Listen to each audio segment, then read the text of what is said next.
国际新闻哦，咱来看瑞士有一个环保团体引起各瑞士政府对抗气候变迁无啥作为。欧洲人权法院伫昨宣判，裁定瑞士政府违反欧洲人权公约。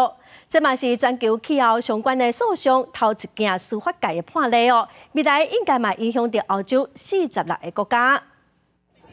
2500个平均年岁73岁瑞士妇女，当未了每年一直称冠的冠军。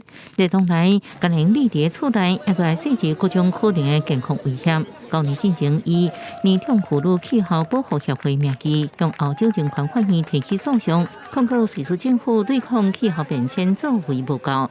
在法国斯特拉斯堡的欧洲人权法院，切到16票赞成，1票反对，宣判瑞士政府伫减少温室气体排放的法规有重大缺陷，为实现减碳目标所做的努力也拢无够，违反欧洲人权公约第8条，就是个人甲家庭生活得到尊重的权利，而且裁定瑞士当局3个月内爱护关顾8万欧元。